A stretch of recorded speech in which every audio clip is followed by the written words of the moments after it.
Hello, good morning students. Myself doctor Deepak Kumar Singh. मैं आप लोगों का मुख्यमंत्री अभियोदय योजना में स्वागत करता हूं। बच्चों, आज हम लोग एक नया यूनिट शुरू करेंगे नीट बायोलॉजी में, that is plant physiology. Plant physiology के अंतर्गत हम लोग क्या पढ़ेंगे? चैप्टर 11, 12, 13, 14 और 15 पढ़ेंगे। चैप्टर 11 में हम लोग पढ़ेंगे ट्रांसपोर्ट इन प्लांट। एक्चुअली ये प्लांट फिजियोलॉजी के ही सारे पार्ट हैं, तो इसमें हम लोग क्या पढ़ेंगे? पहला पढ़ेंगे प्लांट ट्रांसपोर्ट इन प्लांट्स, दूसरा है मिनरल न्यूट्रिएंट्स, तीसरा है फोटोसिंथेसिस इन हायर प्लांट्स, और चौथा क्या पढ़ेंगे? Respiration in plant. और जो नेक्स्ट वन है इस यूनिट का ग्रुप है वो है plant growth regulators and developments. तो ये प्लांट फिजियोलॉजी है, मतलब पौधों में जो भी ये जो सारे एक्सपेक्ट्स हैं उसको वन बाय वन करके हम लोग पढ़ेंगे। तो पहला हम लोग शुरू करते हैं ट्रांसपोर्ट इन प्लांट। आज हम लोग ट्रांसपोर्ट इन प्लांट पढ़ेंगे। प्लांट में कैसे मिनरल्स, न्यूट्रिएंट्स और डिफरेंट टाइप्स की जो सल्यूट्स वगैरह होते हैं वो कैसे ट्रांसपोर्ट होते हैं। तो शुरू करते हैं। तो शुरू करने से पहले हम एनसीईआरटी की मदद लेते हैं। उसमें हम लोग पढ़ते हैं कि एनसीईआरटी में क्या क्या उन्होंने डिस्क्राइब किया है, क्या क्या। तो ये एनसीईआरटी ने शुरू में ही कुछ क्वेश्चंस दिए हैं जो इस चैप्टर को समझने में हमारी बहुत मदद करेगी। उस क्वेश्चन को हम पहले देख लेते हैं, फिर उसके बाद क्या करते हैं, आगे इस टॉपिक को पढ़ते हैं। तो शुरू करते हैं। तो शुरू करने से पहले ये हम लोग देख लेते हैं, एक स्ट्रक्चर ये बना हुआ है, आपको दिख रहा होगा स्क्रीन पे। उसमें ये दिख रहा होगा कि एक प्लांट है जिसमें क्या है, न्यूट्रिएंट्स और मालिक्यूल जो है सप्लाई हो रहे हैं, ट्रांसपोर्ट हो रहे हैं डिफरेंट डिफरेंट वे में। और कैसे हो रहा है, तो अभी क्या है कि हम जानते हैं कि जो बेसिक हमारा कुछ पहले से नॉलेज है वो हम जानते हैं कि प्लांट जो होता है ये इसका सॉइल पार्ट है, सॉइल के अंदर होता है, ये जो उसको कहते हैं रूट सिस्टम। तो ये आपका रूट सिस्टम है। अब रूट सिस्टम में ये हो गया, और ये दूसरा क्या है, ये इसका सूट सिस्टम जो मेनली क्या है, स्टेम ये वाला रीजन हो गया और लीव्स वगैरह। तो सूट सिस्टम ऊपर वाला हो गया। इसमें क्या करता है, ये नीचे से वाटर और मिनरल्स को एब्जॉर्ब करता है, वाटर एंड मिनरल्स को एब्जॉर्ब करता है, ठीक है। और जो प्लांट क्या करता है, एक प्रोसेस होती है फोटोसिंथेसिस, जो अभी आगे हम लोग पढ़ेंगे। फोटोसिंथेसिस में हम लोग क्या हम पढ़ेंगे कि कैसे प्लांट फूड को प्रिपेयर करता है। तो फूड को प्रिपेयर करता है ग्रीन पार्ट्स ऑफ प्लांट्स में। और क्या होता है, वो जो ग्रीन पार्ट्स ऑफ प्लांट जो होते हैं वो क्या होता है, वो लीफ, मेनली लीव्स होते हैं, इसलिए किसी ने प्लांट भी इसे कहते हैं। तो अब यहाँ पे ये फूड को प्रिपेयर करेगा। अब ये फूड की सप्लाई होगी तो इसको तो फूड तो मिलेगा ही। जाहिर सी बात है कि जो लीफ होगा वो अगर फूड प्रिपेयर करेगा तो उसके पास तो फूड अवेलेबल ही है ही है। अब ये रूट तो नहीं बना रहा फूड, है ना। रूट फूड नहीं बना रहा है, तो रूट को हमको क्या करना है, फूड देना पड़ेगा। तो रूट को फूड देने के लिए हमको यहाँ से इसको ट्रांसपोर्ट करना पड़ेगा, किधर की तरफ, रूट की तरफ। अब एक समय ऐसा आता है कि जब कभी देखा होगा पतझड़ का मौसम आता है, जब पत्तियां क्या हो जाती है, गिर जाती हैं। जब पौधों से जो जैसे नीम का देखा होगा, तो ऐसे पत्तियां गिर गई यहाँ से। तो अब यहाँ तो फूड फोटोसिंथेसिस हो ही नहीं रहा, फूड ये प्रिपेयर नहीं कर रहा। तो प्लांट क्या करता है कि स्ट्रेटजी अपनाता है कि इस रीजन को क्या करता है, ये स्टोर करके रख लेता है, कुछ फूड को, मटेरियल को कुछ ऐसे अपने सिस्टम में कहीं रूट में या किसी भी आर्गन में स्टोर करके रख लेता है। उस समय जब जब जब ये पत्तियां गिर गई हैं तो ये कुछ ऐसा ही है, ऐसा है, लीफ है नहीं। तो अभी यहाँ पे एक न्यू लीफ फॉर्मेशन हो रही है, वहाँ पे क्या हो रही है, एक न्यू लीफ फॉर्मेशन हो रही है। अब न्यू लीफ फॉर्मेशन के लिए हम क्या काम करेंगे कि इसको फूड चाहिए। इनिशियल तो वो फोटोसिंथेसिस कर नहीं रहा ना, तो उसमें क्या करेंगे, उसमें हमको क्या चाहिए, हमको फूड चाहिए उसको ग्रोइंग करने के लिए। तो ग्रोइंग टिप के लिए हमको चाहिए, तो ये जो स्टोर करके रखा रहता है वो फिर से सप्लाई कर देता है। तो हमने अभी क्या देखा कि एक समय था जो लीफ था वो क्या करता था, लीफ ही जो था, तो वो आपका क्या करता था, फूड बनाता था और उसको रूट के लिए सप्लाई करता था और डिफरेंट आर्गन में वो भेज देता था। दूसरा हमने ये देखा कि रूट जो होता है या कोई और आर्गन जो होता है वो किसी जो न्यूट्रिएंट होते हैं अधिकता हुई तो उसको क्या करता है, स्टोर कर लेता है। और अपने उस दिनों में जब क्या बहुत स्ट्रेस कंडीशन होती है, जब एब्सिशन हो जाता है, प्लांट के लीफ का गिर जाता है, तो उस समय जो ग्रोइंग लीफ होती है या टिप होती है उसको वो फिर से सप्लाई करता है। तो कहने का ये मतलब है कि जो वाटर है, तो वाटर तो मॉइस्चर से आया नहीं, मॉइस्चर से तो एब्जॉर्ब नहीं किया। वाटर कहाँ से एब्जॉर्ब हो रहा है, वाटर केवल रूट और रूट से एब्जॉर्ब हो रहा है, और वो भी वाटर के साथ क्या क्या जा रहा है, मिनरल्स जा रहा है, ऊपर की तरफ जा रहा है। फूड कहाँ सिंथेसाइज हो रहा है, तो वो फोटोसिंथेटिक आर्गन में, जो कि लीफ है, मेनली लीफ है, स्टेम हर्बेसियस स्टेम भी होता है, तुम्हारा कैलिक्स भी होता है, वो भी फोटोसिंथेसिस करता है। तो ये क्या करता है, ये करता है। तो यहाँ पे हमने ये देखा कि जो वाटर का ट्रांसपोर्ट हो रहा है वो इसमें देखो इस फिगर में दिखाया भी गया है। आपको दिख रहा होगा कि वाटर का ट्रांसपोर्ट क्या हो रहा है, नीचे से ऊपर की तरफ, नीचे से ऊपर की तरफ। क्या उसको क्या कहते हैं, अगर एक ही डायरेक्शन में हो रहा है तो उसको क्या कहेंगे, यूनी डायरेक्शनल मूवमेंट। क्या कहेंगे, यूनी डायरेक्शनल मूवमेंट। दूसरी बात आती है, अब बात आती है कि इसकी क्या बात करेंगे, तो हम जानते हैं कि पहले तो ये लीफ को बनाया, लीफ फूड बनाया और इसको ट्रांसपोर्ट कर दिया। तो जब ट्रांसपोर्ट कर दिया तो ये भी एक तरह का क्या हुआ, यूनी डायरेक्शनल हुआ।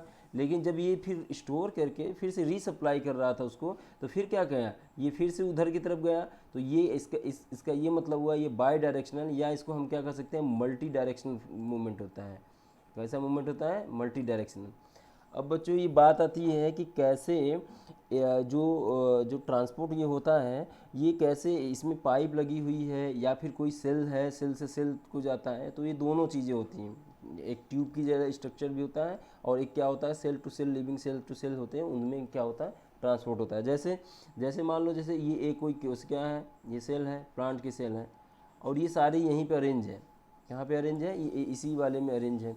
अब जैसे यहाँ पे हम अगर चाहें तो एकदम थोड़ा सा पिक्टोरियल देख सकते हैं, ऐसे करके बना के ये सेल बने हैं।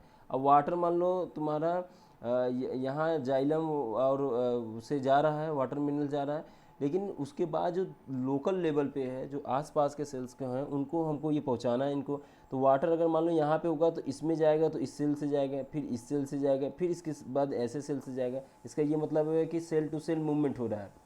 तो सबसे पहला तो सेल टू सेल मूवमेंट इसी में हो जाएगा ना, इसी में मूवमेंट हो जाएगा, मालिक्यूल्स का मूवमेंट, वाटर का मूवमेंट इसी में हो जाएगा। तो इसको क्या कहेंगे, within the cell, within the cell movement, movement.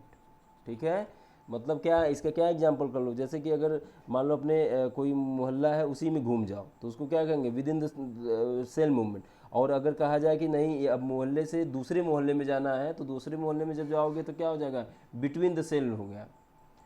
दूसरे मोहल्ले में जाने के लिए क्या हो जाएगा, बिटवीन द सेल। तो ये दोनों जो होगा, दूसरे मोहल्ले में गया तो इसको कहेंगे बिटवीन द सेल कहेंगे। अब ये कह रहे हैं कि नहीं, अब ऐसे ही बिटवीन द सेल करते रहें, ऐसे जाते रहें। तो जो अगर कोई मॉलिक्यूल्स जो अगर within the cell movement कर रहा है, कोई मॉलिक्यूल्स मूवमेंट कर रहा है, इसको कहते हैं साइटोप्लाज्मिक स्ट्रीमिंग। क्या कहते हैं, साइटोप्लाज्मिक स्ट्रीमिंग। क्या कहते हैं बच्चों, साइटोप्लाज्मिक स्ट्रीमिंग। साइटोप्लाज्मिक स्ट्रीमिंग क्या है, तो movement of molecules within the cell is known as cytoplasmic. ये एक्टिव ट्रांसपोर्ट का होता है। ये कैसे होता है, इसमें रिक्वायर होती है एटीपी, एनर्जी की रिक्वायरमेंट होती है।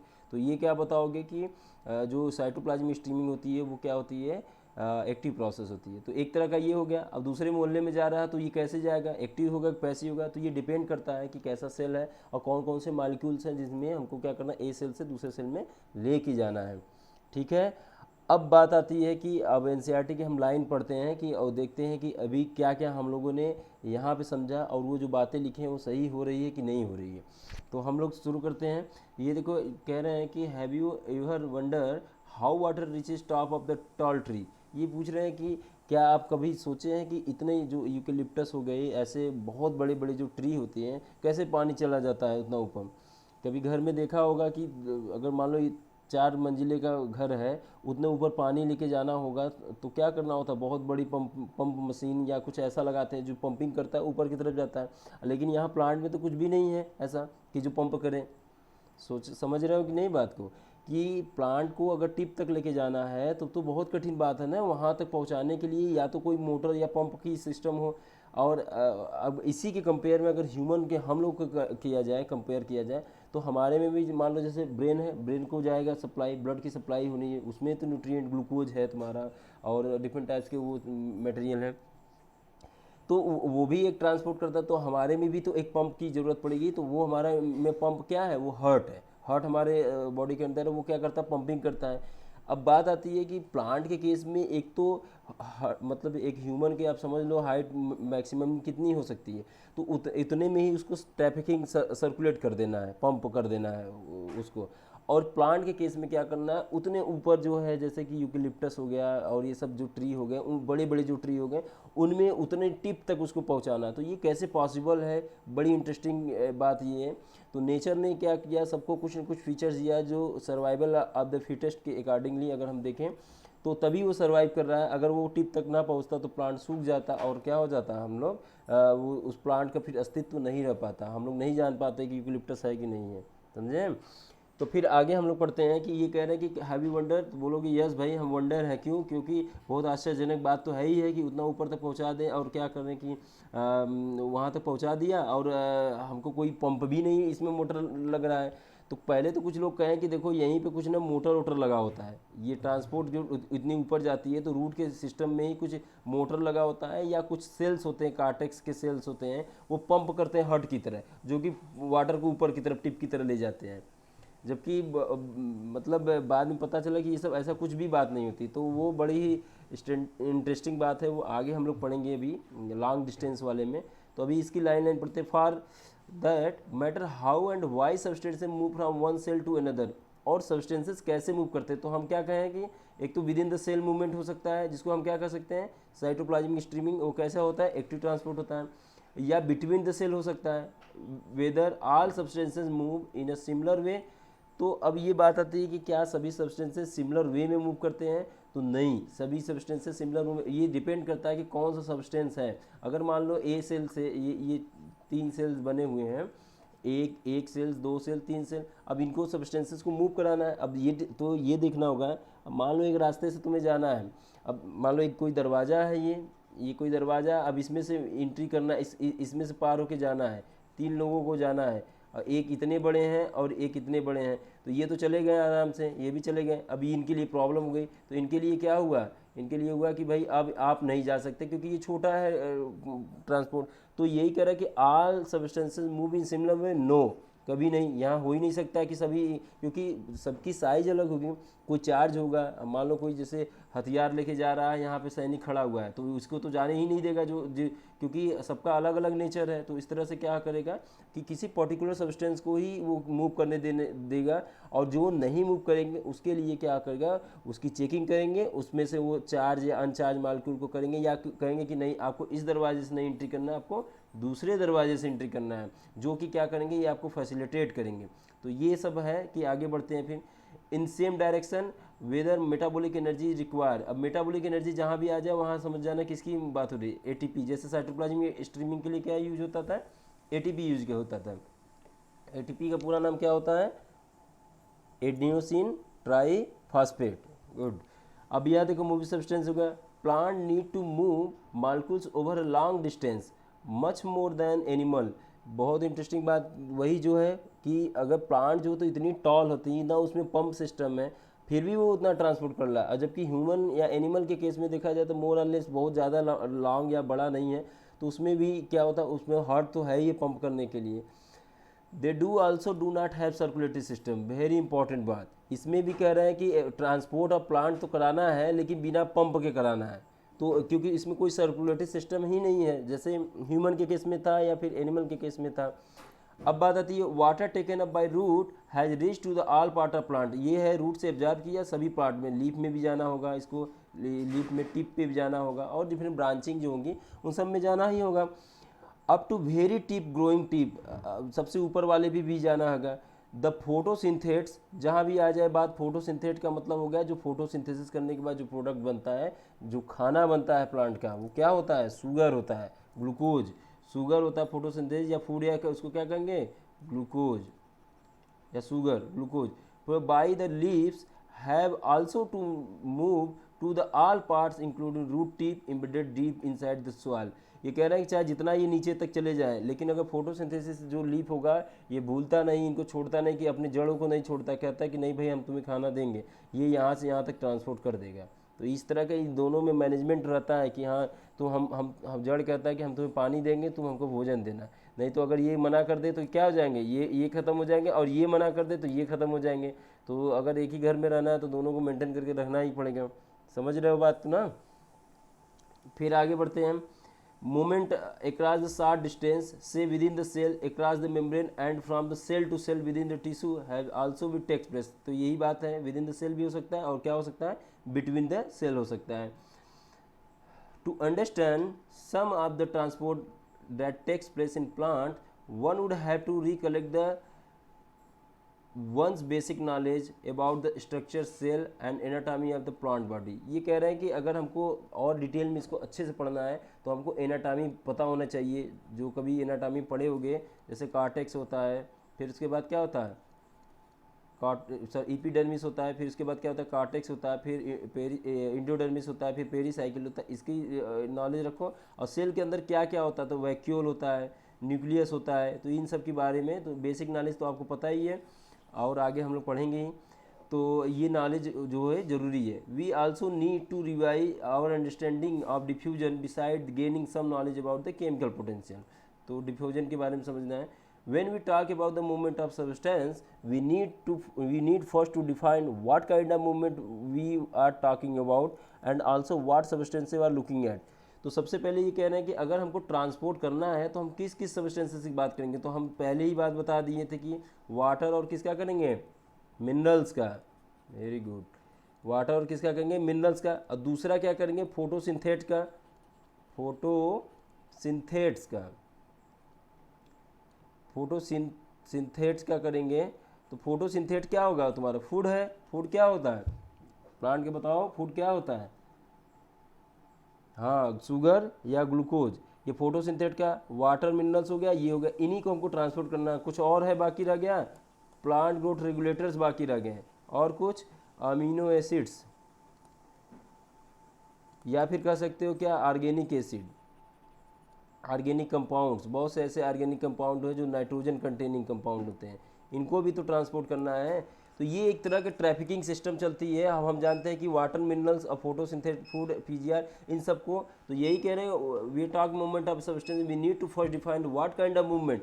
और ये जो ये सारे जो है ये ट्रांसपोर्ट होंगे सेल टू सेल, और भी बहुत जगह पे है। तो एक सेल से दूसरे सेल में कैसे जाएंगे, तो इसके लिए कौन कौन सा मूवमेंट होता है एक सेल से दूसरे सेल तक जाने के लिए, वो हम देखेंगे। तो एक सेल से दूसरे सेल तक जाने के लिए ये मूवमेंट जो होता है वो क्या होता है, ऑस्मोसिस हो सकता है, डिफ्यूजन हो सकता है, एक्टिव ट्रांसपोर्ट हो सकता है, फैसिलिटेटेड डिफ्यूजन हो सकता है।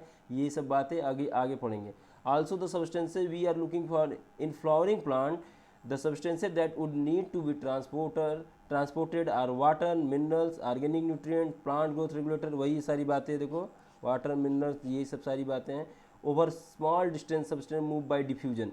छोटे छोटे से जैसे अगर मान लो एक सेल से दूसरे सेल में जाना है और बहुत ही छोटा मालिक्यूल है, जैसे घर में आसानी से एंट्री कर जाए, तो जो छोटा होगा तो आसानी से एंट्री कर जाएगा, बड़ा होगा तो भाई बहुत कठिन से जाएगा, वो जाएगा ही नहीं, या उसको चेंज करना होगा कुछ अपने मालिक्यूल्स को। दूसरी बात होती है जैसे अगर वो चार्ज होगा तो मतलब अपने सेंस में क्या कहोगे, हथियार लिया हुआ है, तो उसको एंट्री देने दोगे घर में, नहीं देने दोगे। तो उसके लिए दूसरा कोई दरवाज़ा बताओगे कि अब तुम इधर से आओ। तो इसलिए क्या होगा, अगर ओवर स्मॉल डिस्टेंस करना है तो डिफ्यूजन से हो जाएगा।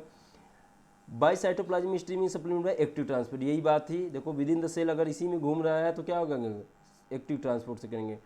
अब ये लाइन याद रखना कि transport over longer distance proceed through the vascular tissue या vascular system, xylem phloem and is called translocation. तो प्लांट में ट्रांसलोकेशन क्या होता है, तो कहोगे ट्रांसलोकेशन जो होता है वो क्या होता है, उसमें कहोगे कि जाइलम से जो मूवमेंट होता है, फ्लोएम से जो मूवमेंट होता है, उन दोनों को मिला के जो हम कहेंगे उसको क्या कहेंगे, लॉन्ग डिस्टेंस पे जो मूवमेंट होता है उसको हम क्या कहेंगे, ट्रांसलोकेशन। अब जल्दी से बता दो जाइलम में क्या होता है, किसकी मूवमेंट होती है, वाटर और मिनरल्स की, और इसमें फ्लोएम में फूड और कौन से कुछ ऑर्गेनिक कंपाउंड जो थे नाइट्रोजन कंटेनिंग, पीजीआर, एटीसी, इन सब का क्या होता है, मूवमेंट होता है। तो ये हो गया, हम लोग क्या समझ गए, ट्रांसलोकेशन समझ गए। ट्रांसलोकेशन के बाद क्या समझ गए कि साइटोप्लाज्मिक स्ट्रीमिंग क्या होता है, एक्टिव ट्रांसपोर्ट क्या होता है, और ये तुम्हारा साइटोप्लाज्मिक स्ट्रीमिंग कैसे एक्टिव ट्रांसपोर्ट से करता है। अब आगे बढ़ते हैं कि वही बात फिर से कह रहा है, an important aspect to that need to consider the direction of transport in rooted plant. तो हम जानते हैं कि वाटर का जो मूवमेंट हो रहा है वो क्या यूनिडायरेक्शनल हो रहा है, नीचे से ऊपर, और जो फूड बनाता है, जो फूड है वो क्या होता है, वो उसकी मूवमेंट होता है मल्टी डायरेक्शनल होता है। अभी यही पढ़े हैं, water and minerals is essentially unidirectional for root to stem and organic and mineral nutrients however undergo multidirectional transport. तो ये वही बात है। उसके बाद क्या है, ऑर्गेनिक कंपाउंड, वो सारी बातें जो अभी पत्तियां गिर जाती हैं पतझड़ के मौसम में, फिर क्या करता है, री एक्सपोर्ट करता है। ये बहुत इंपॉर्टेंट बात होती है। प्लांट देखो कैसे डिफेंस करता है, अपने अपने को कैसे बचाता है। कंजर्वेटिव टाइप का होता है थोड़ा सा। हाँ, जैसे हर कोई कंजर्वेटिव टाइप का होगा, थोड़ा सा बचाना चाहेगा अपने को। देखो यहाँ क्या किया, ये पत्ती थी, अब क्या हुआ कि इस ग्रो कर रहा था, छोटा था पहले, ग्रो करा खूब ग्रो किया। तो यहाँ से क्या होगा, इससे रूट से इसको क्या सप्लाई हुआ, वाटर प्लस मिनरल सप्लाई हुए, मिनरल सप्लाई हुए। अब जैसे ही यहाँ वाटर मिनरल्स आ गया, तो वाटर मिनरल जब यहाँ पे आया हुआ है, तो यहाँ पे जो भी वाटर मिनरल्स होंगे, तो इसमें जो होगा सारे जो कंपाउंड्स होंगे वो क्या होंगे, मिनरल्स इसमें होंगे। अब पत्ती जो है कि जा रहा है एब्सीसन में, मतलब पत्तियाँ गिर रही, पतझड़ का मौसम आ रहा है, तो ये क्या करता है, जो मिनरल्स हैं उसको क्या करता है कि ट्रांसपोर्ट करता है। जैसे कि अगर मान लो कोई किसी गाड़ी से तुम लोग जा रहे हो, मान लो कोई किसी गाड़ी बैठ के जा रहे हो, अब अचानक से इसका ब्रेक फेल हो गया, तो क्या करोगे, अपने को बचाओगे कि गाड़ी को भी बचाओगे। अब गाड़ी को बचाना है तो फिर क्या काम करोगे कि या तो दोनों चले जाओ, या तो फिर क्या करोगे, जो बच जाए वही बचा लो। तो इसमें इन्होंने क्या किया, पत्ती गिर रही है तो ये कह रहे नहीं, पत्ती को नहीं गिरने देंगे। लेकिन प्रॉब्लम है कि पत्ती को गिरना ही है, क्योंकि एक डिफेंस मैकेनिज्म है ये प्लांट का। एब्सिशन एक तरह का क्या है, डिफेंस मैकेनिज्म है। अब जब ये पत्ती गिरेगी ही, तो इसलिए बचाने के लिए क्या काम कर लेगा, कहेगा कि नहीं भाई कुछ जो भी बच जाए इसमें से उसको हम ट्रांसपोर्ट करके नीचे लेते चले जाए। तो वो क्या होगा, जो मोबाइल एलिमेंट्स होंगे उसको हम क्या करते हैं, री एक्सपोर्ट कर लेगा। क्या कर लेगा, री एक्सपोर्ट कर लेगा। री एक्सपोर्ट करने का मतलब क्या होगा, फिर से मोबाइल करके लेके आए। अब ये याद रखना कि सभी नहीं, अब सोच रहे हो कि गाड़ी से कूदे तो इसका हैंडल भी लेके चले जाए, तो ऐसा तो पॉसिबल है नहीं ना कि हैंडल भी लेके भाग जाओगे और सोचो जितना बचा ले। बचाने का मतलब ये है कि कुछ बचा लो, जो मोबाइल जो निकल सके। जैसे आप हैंडल खोले तो अपना बैग लेके भाग जाओ, अब ये सोचो कि उसका पहिया भी निकाल के भाग जाए, तो नहीं ना पॉसिबल है। तो री एक्सपोर्ट करने का मतलब ये है कि वही एलिमेंट को री एक्सपोर्ट कर सकते हो जो क्या हो, मोबाइल हो, मतलब जो आसानी से मूव कर सके। ठीक है। तो organic compound synthesized in the photosynthesis leaves are exported to all other parts of the plants including storage organ। वही देखो कह रहा है कि रूट में कहीं कहीं स्टोरेज आर्गन होते हैं। From the storage organ they later re exported, बाद में ये फिर से ले लेते हैं, जो मल्टी डायरेक्शन होता है। The mineral nutrients are taken up by roots transported upward into the stem, leaves and growing region when any plant undergo sensation। यही जो पत्तियाँ गिरने वाली है, जो गाड़ी का ब्रेक फेल हुआ है, न्यूट्रिएंट में भी विड्रॉन। अब ये इसे विड्रॉन करेगा, सबको तो विड्रॉन नहीं कर पाएगा, तो वो क्या करे, such region move to the growing part. अब यहाँ से मूव करा के ये किसी ग्रोइंग पार्ट को दे देगा कि ले लो तुम, नए वाले जो आ रहे हैं उसको तुम ग्रो कराओ, हम जा रहे हैं गिरने। मतलब वही है कर चले हम फिदा वाली जो गाना है ना, कि हाँ अब तो हम जा रहे हैं, इसमें से कुछ मिनरल जो है तुम्हें दे के जा रहे हैं, तो बचा के जा रहा है अपने जो न्यू आ रहे हैं उनको, इनके लिए दे के जा रहा है कि हाँ देखो अब तुम बच जाओ। मतलब ये अब मर रहे हैं तो उसमें से कोई एलिमेंट दे दे रहे हैं ग्रोइंग वाले को।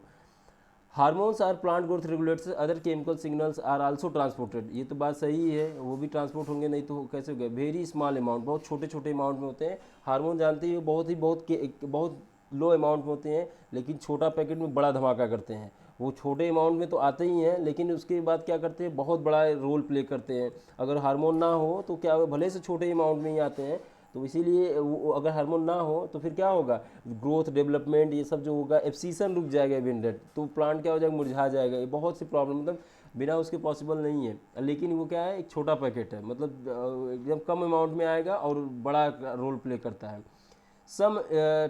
sometimes a strictly polarized या unidirectional transport where they are synthesized in other part। तो ये जो पीजीआर का जो रेगुलेशन होता है, जो ट्रांसपोर्ट होता है, वो कैसा बता रहे हैं, यूनिडायरेक्शनल मूवमेंट होता है। ठीक है।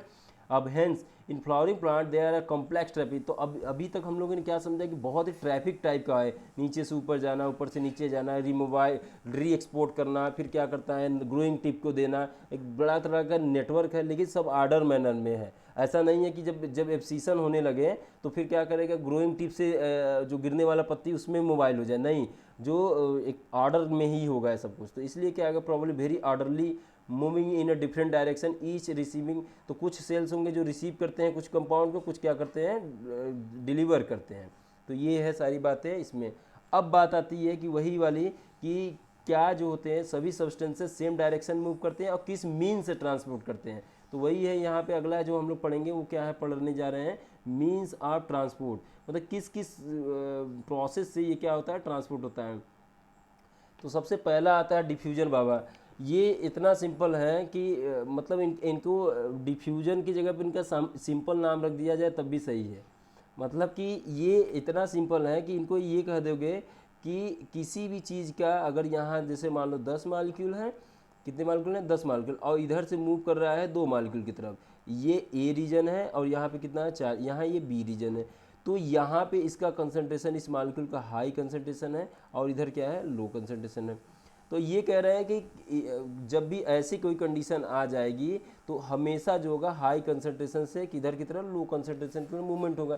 तो ये तो मतलब छोटे से छोटे बच्चा भी बता सकता है कि हाँ भाई अगर जहाँ ज़्यादा होगा वहाँ से क्या होगा, नीचे की तरफ या कम कंसंट्रेशन की तरफ मूवमेंट होगा।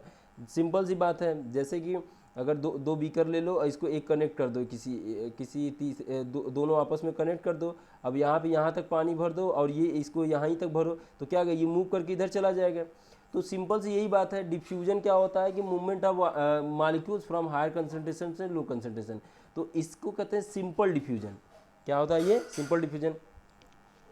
तो अभी आगे पढ़ोगे बहुत से फैसिलिटेटेड डिफ्यूजन या और आगे एक्टिव ट्रांसपोर्ट पढ़ोगे।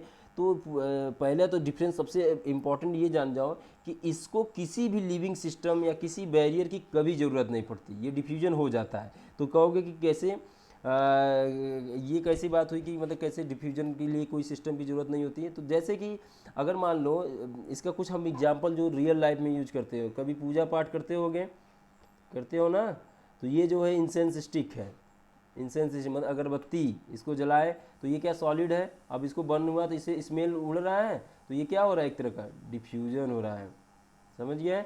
उसके बाद एक सेंट का बॉटल ले, कौन सा सेंट है ये, कोबरा, मान लो कोबरा सेंट है, तो इसको ओपन किए तो क्या करे, इससे क्या हो रहा है, हाई कंसंट्रेशन था यहाँ पे और ये गैस फॉर्म में जानते हो कि लिक्विड जो होता है, लिक्विड जो होता है मतलब अगर मॉलिक्यूल्स का अरेंजमेंट देखा जाए तो सॉलिड में सबसे ज़्यादा कंपैक्ट होते हैं, उसके बाद किस में होते हैं, वाटर में होता है, फिर उसके बाद किस में होते हैं, गैसेज में। तो सबसे फ्री मॉलिक्यूल जो होते हैं, दूर दूर जो मॉलिक्यूल का अरेंजमेंट होता है वो किस में होता है, गैस में होता है। उसके बाद किस में होता है, पास पास होते हैं थोड़ा वाटर में, और सबसे पास पास क्या है, सॉलिड में। तो ये भी है एक तरह का लिक्विड है, ये भी क्या है, एक तरह का, ये भी एक है। फ्लावर कभी देखा होगा तो उसमें जो स्मेल आती है वो भी एक तरह का क्या है, यहाँ बहुत हाई कंसंट्रेशन है उससे डिफ्यूज हो रहा है। तो ये सब जनरल है।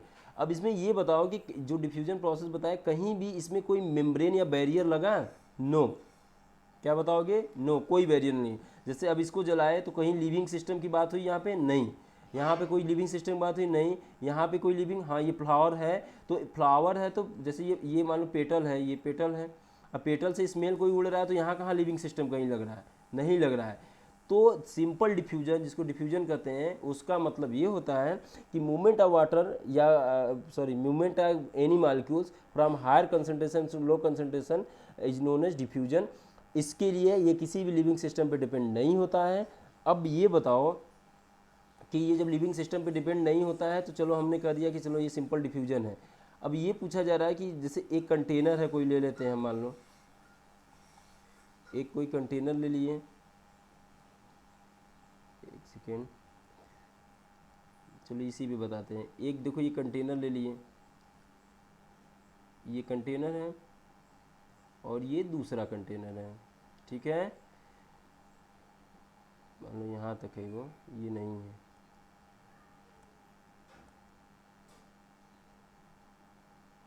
ठीक है। ये दोनों कंटेनर ने ए और बी, ये ए कंटेनर है, ये क्या है, बी कंटेनर। इसमें क्या हो गया, मॉलिक्यूल्स भर दिए। अब जो मॉलिक्यूल्स भर ले, मान लो यहाँ पे मॉलिक्यूल्स जो भरे हो गैसेस के भरे हो, किसके भरे हो, गैस के मॉलिक्यूल्स भरे हो। इसमें क्या है, गैस के मॉलिक्यूल्स इसे भरे हुए हैं, यहाँ भरे हो।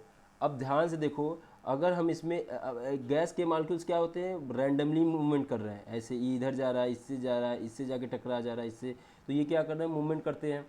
अब इधर क्या है, गैस तो है लेकिन बहुत लो कंसंट्रेशन में है, तो मूवमेंट किधर होगा, हाई से लो की तरफ होगा। ये क्लियर है ना। अब बात आती है कि अगर हम इसका टेम्परेचर बढ़ा दें इस वाले में, तो जो रैंडम मूवमेंट हो रही है वाटर की, जैसे ये वाटर सॉरी जो गैस के मॉलिक्यूल्स की रैंडम मूवमेंट हो रही है, कोई इधर मूव कर रहा है कोई इधर मूव कर रहा है, तो ये जो मूवमेंट है ये क्रिएट करता है काइनेटिक एनर्जी। जो मूवमेंट है वो क्या क्रिएट करता है, काइनेटिक एनर्जी। जैसे ही टेम्परेचर बढ़ाएंगे काइनेटिक एनर्जी क्या हो जाएगी, बढ़ जाएगी, तो जो ए से बी में मूवमेंट है वो भी क्या हो जाएगी, बढ़ जाएगी। तो डिफ्यूजन किस पे डिपेंड करेगा, टेम्परेचर पे, पहली बात होगी। दूसरी, इसमें हम कोई प्रेशर लगा दें, मान लो यहाँ एक पिस्टन लगा दे और यहाँ से कुछ दबाएं इसको नीचे की तरफ, तो ये मॉलिक्यूल तेजी से भागने लगे ना, फिर रैंडम मूवमेंट काइनेटिक एनर्जी फिर बढ़ जाएगी। तो किस पे डिपेंड करेगा, प्रेशर पे। उसके बाद अगर इसका कंसंट्रेशन बहुत ज़्यादा है तो फिर तब भी क्या, ग्रेडियंट कंसंट्रेशन पे भी डिपेंड करेंगे। चौथा ये है कि अगर मान लो डिफ्यूजन जो है अगर मेम्ब्रेन कोई लगा दे, जैसे अभी हमने क्या कहा कि ये लिविंग सिस्टम पे डिपेंड नहीं होता है, अगर मान लो ये कह दे कि चलिए लिविंग सिस्टम पे डिपेंड तो नहीं करता, अगर लिविंग सिस्टम लगा भी दे, जैसे मेम्ब्रेन कोई लगा दे, तो क्या डिफ्यूजन होगा कि नहीं, तो कहोगे चाहे कुछ भी लगा दीजिए, लिविंग सिस्टम लगा दीजिए चाहे नहीं लगा दीजिए, दोनों केस में हम चाहे जहाँ भी लगा higher energy higher concentration gradient से लो कंसंट्रेशन ग्रेडियंट की तरफ ही मूवमेंट होगा। क्लियर है। तो अब यहाँ पे देखो ये कह रहा है कि हाई कंसंट्रेशन लो की तरफ होगा, तो मूवमेंट हो रही है यहाँ पे, यहाँ से यहाँ हो रही है। तो जब भी कभी जब हायर कंसंट्रेशन ग्रेडियंट से लो कंसंट्रेशन ग्रेडियंट की तरफ ये जाएगा, तो इसमें जाहिर सी बात है कहीं भी एनर्जी लगाने की ज़रूरत नहीं पड़ेगी। अब जैसे ये ऐसे मान लो एक हिल है, अब इसमें मालिक्यूल्स यहाँ पे हैं 4 हैं, और यहाँ पे क्या है कि मान लो बहुत ज़्यादा मालिक्यूल्स हैं, अब ये वहाँ से नीचे की तरफ आ रहा है, तो ये एक तरह का क्या है, पैसिव, मतलब इसमें अगर छोड़ भी दोगे धीमे से आ जाएंगे नीचे की तरफ। तो इसी तरह का diffusion high concentration low concentration की तरफ जाएगा, तो इसको हम क्या और कह सकते हैं, डाउन हिल कर सकते हैं, नीचे की तरफ जाने को डाउन हिल। अगर यही इधर से इधर जाना होता तो बहुत एनर्जी लगती है, उसको क्या कहते हैं, एक्टिव ट्रांसपोर्ट, मतलब अप हिल, क्या कहते हैं उसको, अप हिल। तो यही है कि देखो movement by diffusion is a passive, ये एकदम पैसिव प्रोसेस है, और कैसा होता है, डाउन हिल होता है। And may be from one part to cell to another, cell to cell भी हो सकता है, और एक सेल से अदर पार्ट के लिए होता है। ओवर शॉर्ट डिस्टेंस के लिए जब होता है डिफ्यूजन को हम याद करते हैं। अगर छोटे जर्नी करनी है, मान लो यहाँ से जाना हो, मान लो 1 किलोमीटर की दूरी जाना हो, तो क्या कहोगे कि हाँ सिंपल सी बात है कि चलो डिफ्यूजन से ही हो जाएगा। अब मान लो खूब दूर जाना है तो फिर क्या करोगे, उसको ज़्यादा एनर्जी की ज़रूरत पड़ेगी ना, तो ये शॉर्ट डिस्टेंस हो गया। से इंटरसेलुलर स्पेस लीव आउटसाइड। अब ये देखो कह रहा है कि पत्ती जो है, जो प्लांट में जो गैसेस एक्सचेंज होता है ओनली बाय डिफ्यूजन होता है। जैसे गैसेस एक्सचेंज में क्या क्या गैस होते हैं, तो CO2 होता है, वो जाता है स्टोमेटा, यहीं पे एक ओपनिंग होती है CO2, और किसकी रिलीज होती है, O2। तो एक्सचेंज जो होता है, तो प्लांट में गैसेस एक्सचेंज का ओनली मीन्स किससे द्वारा होता है, डिफ्यूजन के द्वारा। अब ये कह रहा है कि डिफ्यूजन जो होता है गैस में बहुत तेज पाया जाएगा, क्योंकि बहुत ज़्यादा काइनेटिक एनर्जी होगी, बहुत ज़्यादा रैंडम मूवमेंट होगा। क्लियर है। दूसरी फिर क्या होगी, वाटर आ गए, तो वाटर या फिर लिक्विड आ गया, तो लिक्विड में क्या होगा, उससे थोड़ा कम होगी। सॉलिड में सॉलिड में डिफ्यूजन पॉसिबल नहीं है, लेकिन क्या होगा कि अगर सॉलिड जैसे इंसेंस स्टिक था उसका डिफ्यूजन गैस में हो जाएगा। तो इस तरह से कह रहा है कि नो एनर्जी एक्सपेंडिचर, मतलब एक्टिव प्रोसेस नहीं है, ये एक पैसिव प्रोसेस है। In diffusion molecule move from random fashion, जानते ही हो, लेकिन वो कांस्टेंट होगा, मतलब लगातार मूवमेंट करते रहेंगे, लेकिन कौन किससे टकराएगा ये कोई वो नहीं है। Net result being substances moving from region of higher concentration to region of lower concentration. ठीक है। Diffusion is slow process, is not depend upon living system, ये बात याद रखना कि लिविंग सिस्टम से इससे कोई मतलब नहीं होता, अगर होगा तब भी काम करेगा, नहीं होगा तब भी। डिफ्यूजन ही अब इसलिए गैसेज एंड लिक्विड इसमें बहुत फ्रिक्वेंटली पाया जाता है, लेकिन सॉलिड के सॉलिड में बहुत पॉसिबल नहीं है। Diffusion very important to takes place in the only mean in plant, it is the only means of gases movement within the plant body.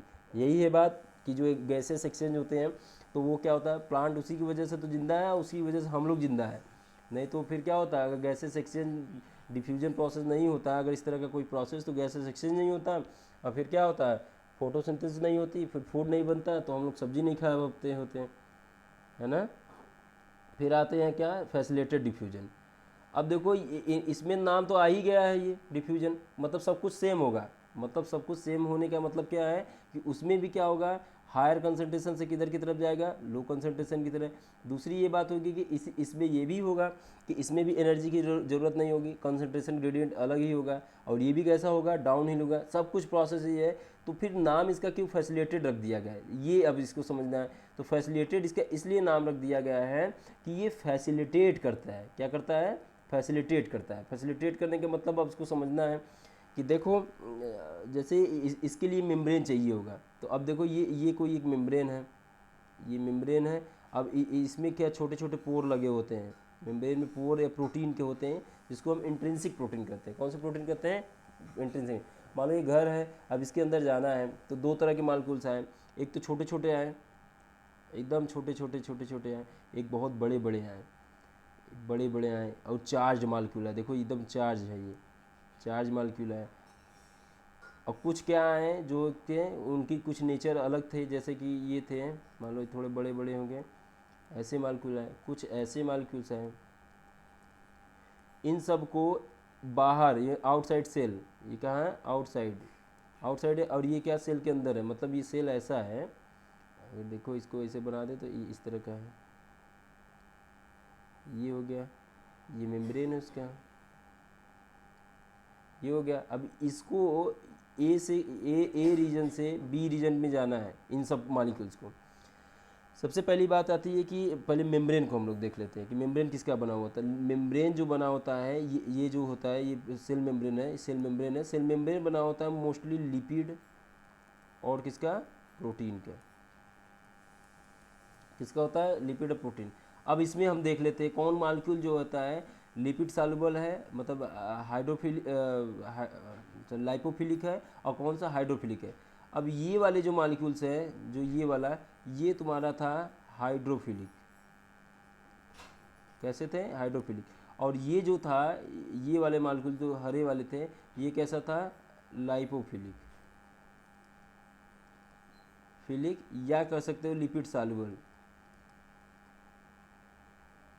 अब ये दोनों जो हैं इसके पास आए ट्रांसपोर्ट होने के लिए, तो ये कहा कि अरे ये तो लिपिड का ही मेजर बना हुआ है सेल मेम्ब्रेन, तो ये लाइपोफिलिक वाले लिपिड सॉल्युबल वाले को पहचान लिया कि हाँ ये तो अपना ही साथी है, इसको भेज दो अंदर। तो इसने आराम से भेज दिया अंदर, इसमें क्या क्या कोई फैसिलेट करने की ज़रूरत नहीं पड़ी। जब हाइड्रोफिलिक वाले को, जो वाटर सॉल्युबल वाले को जब भेजना पड़ा, तो ये अब आए यहाँ पे, तो जैसे ये आया तो यहीं पे रोक दिया, कहा कि नहीं आपको नहीं जाने की परमिशन नहीं है, अपनी आईडी दिखाइए। तो ये दिखाएं कि हमारी आईडी क्या है? हाइड्रोफिलिक है। तो कहे नहीं आपको जाने की परमिशन नहीं है। तो फिर ये क्या किए, ये धरना देने बैठ गए कि नहीं मुझे भी जाना है सेल के अंदर। तो इनको क्या करना है? सेल के अंदर ले जाना है।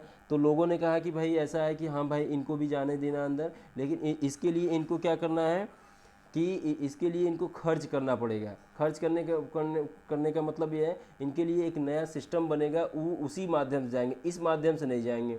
तो कहेंगे क्या करना पड़ेगा, तो वो उन्होंने बताया कि इनके जो मूवमेंट है ए से बी को, इनको फैसिलिटेट करना पड़ेगा। क्या करना पड़ेगा? फैसिलिटेट, मतलब इनके साथ एक आदमी जाएगा जो अंदर लेके जाएगा इनको, समझ गया ना। तो फैसिलिटेट करना होगा, एक वो आदमी होगा जो इनको, क्योंकि इन पे विश्वास कम है, हाइड्रोफिलिक है ये कुछ गड़बड़ कर देंगे, तो इसलिए बैरियर जो है सेल मेम्ब्रेन वाला वो रोक दिया कि नहीं आपको नहीं जाना है। तो फिर जब ये हुआ तो अब इनकी मूवमेंट को हमको क्या करना है? फैसिलिटेट करना है। क्या करना है? फैसिलिटेट। और जो मूवमेंट हो रहा हो तो उसको तो डिफ्यूजन कह ही रहे हैं। ये कह रहा है कि हमारे पास तो सब कुछ है, मेरा यहाँ हायर कंसंट्रेशन है, यहाँ इसका लो कंसंट्रेशन है, सेल के अंदर लो कंसंट्रेशन भी है, और आप हमको जाने नहीं दे रहे हैं। तो ये कह नहीं आप हाइड्रोफिलिक है इसलिए आपको नहीं जाने दिया जा रहा है। तब यहाँ पे जो होता है, यहाँ मेम्ब्रेन में कुछ प्रोटीन का वो होता है, नेचर ने कुछ प्रोटीन बनाए कि इन हाइड्रोफिलिक मालिक्यूल को आप इन्हीं की वजह से, इन्हीं गेट से तुम पास करा सकते हो उसको। तो जैसे ही इस गेट से आया ये, अब यहाँ पास हो गया, यहाँ चला आया ये। अब जब चला आया तो ये हो गया। तो इसके डिफ्यूजन को क्या किया हम लोग? हाइड्रोफिलिक सब्सटेंसेस के डिफ्यूजन को हम लोग क्या किए? फैसिलिटेट किए। क्या किए? फैसिलिटेट किए। किसकी वजह से? तो मेम्ब्रेन में कुछ प्रोटीन लगा दिए, वो वही थे जो कैरी करेंगे। हमने बताया ना कि एक आदमी लेके जाएगा उसको, तो ये जो होगा वो कैरियर होगा। ये जो होगा, जो गेट पे बैठा हुआ है, वो कौन सा होगा? कैरियर होगा। तो इस तरह के मालिक्यूल जो हाइड्रोफिलिक होंगे उनको ले जाना होगा, तो कैसे मालिक्यूल होंगे? कैरियर मालिक्यूल होंगे। चूँकि प्रोटीन का बना होता है तो उसको कैरियर प्रोटीन भी कहते हैं, या चैनल प्रोटीन भी होते हैं जो इसको ले जाते हैं। तो फैसिलिटेटेड डिफ्यूजन और सिंपल डिफ्यूजन क्या अंतर है? सिंपल डिफ्यूजन में जो होता है, अगर लिपिड सॉल्युबल है, अनचार्ज मालिक्यूल है, तो सिंपल डिफ्यूजन हो जाएगा, उसके लिए कोई प्रॉब्लम नहीं है। लेकिन अगर चार्ज मालिक्यूल है या हाइड्रोफिलिक मालिक्यूल्स हैं, तो उसके लिए क्या करना होगा? उसको ले जाने के लिए हमको फैसिलिटेट करना होगा, उसके लिए कुछ कैरियर प्रोटीन का निर्माण करना पड़ेगा जो सेल को, और ताकि तभी वो एंट्री कर पाता है। सेल मेम्ब्रेन ऐसा क्यों करता है? इसके ऊपर तो सेल वाल भी है, तो सेल वाल जो होता है परमिएबल होता है, वो किसी को कहता है कि आओ जाओ कोई मतलब नहीं है, बस हमको सेल फटने न पाए, बस्ट ना करने पाए, उसको बचाना है। मतलब एक तरह का वो क्या है, दरबार, जैसे कि कोई गेट है ना, गेट की तरह है, मतलब नॉन लिविंग है, वो क्या है, नॉन लिविंग। जब जैसे कि ये है, मान लो ये पहला बैरियर था, ये दूसरा बैरियर था, तो जो पहला बैरियर है, ये मान लो दूसरा बैरियर है, तो इसको कहते हैं सेल मेम्ब्रेन, और ये पहला बैरियर है, इसको क्या कहते हैं, सेल वाल। जब कोई मान लो पार्टिकल आएगा तो सेल वाल कहेगा कि ठीक है, परमिएबल, हमको कोई प्रॉब्लम नहीं, तुम जाओ। बस ये है कि ये जब ये बाहर की तरफ फैलेंगे तो इनको फटने नहीं देना है, बस्ट नहीं करने देना है। सेल मेम्ब्रेन कह रहा है कि नहीं, ये फंक्शनल है, ये लिविंग होता है, ये कहता है कि नहीं, हम चेक करके जाएंगे, जैसे आईडी चेक करेंगे, सब कुछ चेक करेंगे, तभी अंदर जानेंगे। तो ये वाला जो होता है स्पेसिफिक होता है, कैसा होता है सेल मेम्ब्रेन? स्पेसिफिक। और इसीलिए इसको कहते हैं हम सेलेक्टिव परमिएबल। क्या कहते हैं? सेलेक्टिव परमिएबल, समझ गए? या इसको क्या कहते हैं, दूसरा नाम क्या देंगे? सेलेक्टिव परमिएबल क्या करेंगे, या कहेंगे सेमी परमिएबल, मतलब कुछ को आने देगा, कुछ को नहीं आने देगा। तो यही है सारी बातें। तो इसमें भी एक बात और जान गए हो कि इसमें क्या होता है कि कंसंट्रेशन ग्रेडियंट की बात होती है, यहाँ पर ऑलरेडी बना है, उसमें कोई ज़रूरत नहीं होती है। अब ये जो मॉलिक्यूल का जो मूवमेंट हो रहा है, जैसे ये, तो ये जो मान लो जो हाइड्रोफिलिक सब्सटेंसेस थे जिनको हमको ट्रांसपोर्ट करना था, तो ऐसे जो ये कैरियर प्रोटीन है, ऐसे बहुत से प्रोटीन जो है खोजे गए हैं। कैरियर प्रोटीन में जैसे बहुत से आते हैं, बहुत से, जैसे ये मेम्ब्रेन, सेल मेम्ब्रेन है, मतलब इसको मिटा के हम बताते हैं। देखो यहाँ पे, यहाँ तक क्लियर है? कोई डाउट हो तो बताओ।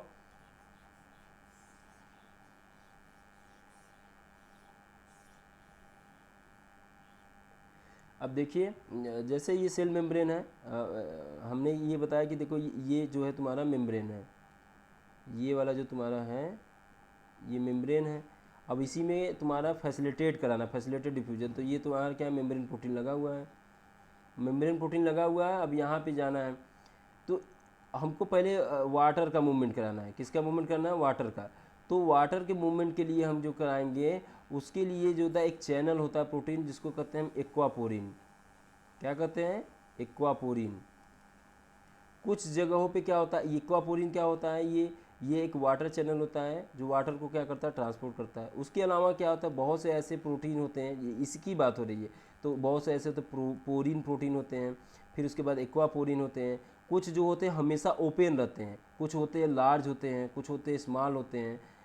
अब बात ये आती है कि जैसे कि मान लो हमको वाटर को ट्रांसपोर्ट करना है, जैसे एक्वापोरिन वाला समझ गए हैं, ये हमको क्या करना है, वाटर को ट्रांसपोर्ट करना है, ये फैसिलिटेटेड डिफ्यूजन कराना है वाटर को। तो वाटर को जब ट्रांसपोर्ट करना है तो किससे होता है? एक्वापोरिन एक ट्रांसपोर्टर, फैसिलिटेटर या कैरियर प्रोटीन है जो कि लेके जा रहा है। ये वाला जो बना होगा, ये किससे बना होता है? कैरियर जो है वो प्रोटीन का बना होता है। प्रोटीन का स्ट्रक्चर ऐसे फोल्डिंग होती है ना? तो फोल्डिंग होती है, तो यहाँ पे साइड चेन होता है। ये सब कैसे है? इसके साइड चेन है, ये भी साइड चेन है। ये बहुत सेंसिटिव होते हैं। क्या होते हैं? सेंसिटिव होते हैं। अब अगर हम कहें कि कोई एक इनहिबिटर डाल दे इसमें, क्या डाल दें इस सेल के अंदर, क्या डाल दें? कोई इनहिबिटर डाल दें, जो एक्वापोरिन के जो साइड चेन है, कौन सा चेन है? साइड चेन, इसी से जाके रिएक्ट कर दिया और इसको डिग्रेड कर दे, तो इसकी फंक्शन जो है वो डैमेज हो जाएगी। तो फिर क्या चेक हो जाएगा? वाटर का ट्रांसपोर्ट चेक हो जाएगा। तो क्या समझे इससे? एक्वापोरिन हो चाहे कोई भी कैरियर प्रोटीन है, अगर उसके साइड चेन में कोई इनहिबिटर या कोई ऐसा कोई चेंजेज आ जाए जिसकी वजह से क्या हो जाए, उसकी फंक्शनल जो 3D स्ट्रक्चर है या कोई भी है, उस तरह से अगर उसके साइड चेन से रिएक्ट कर जाएगा तो वो डैमेज हो जाएगा। तो इसलिए बचाना होता है। जैसे मान लो कोई फैसिलिटेटेड डिफ्यूजन, कोई हाइड्रोफिलिक कंपाउंड है, ये एक तरह का मान लो ड्रग की वो टॉक्सिक की तरह काम कर रहा है। कोई हाइड्रोफिलिक कंपाउंड जो है वो किसकी तरह काम कर रहा है? टॉक्सिक कंपाउंड की तरह काम कर रहा है। जैसे एक बता रहे हैं, देखो ये कोई मेम्ब्रेन है, ये प्रोटीन है। अब यहाँ पे जो तुम्हारा जो मालिक्यूल जो ट्रांसपोर्ट होना है, ये है कैसा है? हाइड्रोफिलिक है, हाइड्रोफिलिक। तो इसके लिए जो हो रहा है, हम ये जानना है कि ये जब अंदर जाएगा तो यूजफुल है। तो इसके लिए कैरियर प्रोटीन है। जब ये अंदर जा रहा है तो बहुत ज़्यादा इसका कंसंट्रेशन हो जा रहा है, तो ये कैसा हो जा रहा है, टॉक्सिक हो जा रहा है।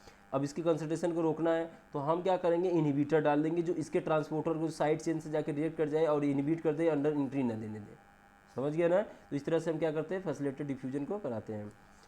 अब बात आती है, आगे बढ़ते हैं हम लोग कि फैसिलिटेटेड डिफ्यूजन के बारे में अब लाइन लाइन पढ़ लेते हैं एनसीईआरटी की क्या कर रहे हैं ये।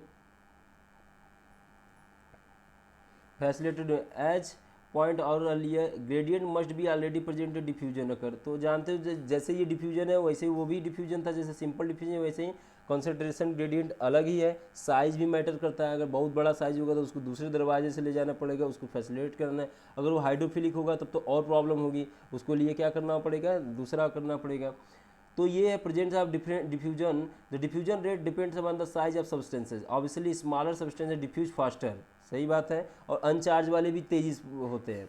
Diffusion any substance across the membrane also depend on इस सॉल्युबिलिटी इन लिपिड, किस पे, लिपिड पे। अगर मेजर कंस्टिट्यूएंट ऑफ मेम्ब्रेन जो होता है substance soluble in lipid diffuse through the membrane faster, membrane से क्या होता है, फास्टर मूव करता है। हाइड्रोफिलिक और substances that have hydrophilic moiety, जिसके पास हाइड्रोफिलिक मियोटी हो या हाइड्रोफिलिक हो, find to difficult pass through the membrane, their movement has to be facilitated. हम क्या करते हैं, फैसिलिटेट करते हैं।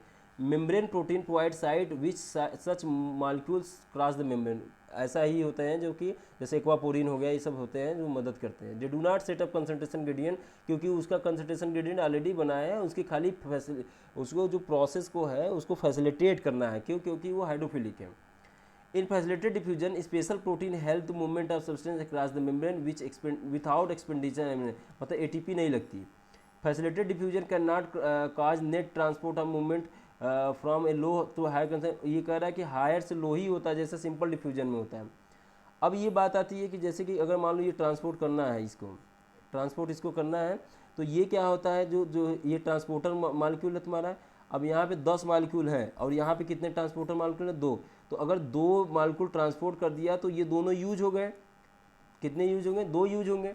अगर मान लो जैसे 2 दरवाजे हैं और 4 लोग जाने हैं तो 2 लोग चले गए तो दोनों यूज हो गए ना। तो दोनों यूज हो गए, क्या इसका मतलब हो गया कितने सैचुरेट हो गए, दोनों सैचुरेट हो गए। अगर मान लो 5 दरवाजे हैं, 10 लोग को जाना है, 5 लोग चले गए तो पाँचों सैचुरेट हो गए। तो यही है, ट्रांसपोर्ट रेट मैक्सिमम हो गया। इसका मतलब हो गया पाँचों जो दरवाजे हैं उससे एक एक लोग जा चुके हैं और वो सैचुरेट हो चुका है, मैक्सिमम ही ट्रांसपोर्ट हो चुका है। Transport rate reaches a maximum when all the protein transporter are being used या सैचुरेटेड हो जाए। फैसिलिटेटेड डिफ्यूजन, फैसिलिटेटेड डिफ्यूजन का ये देखो एक सिंबल साइन दिया हुआ है।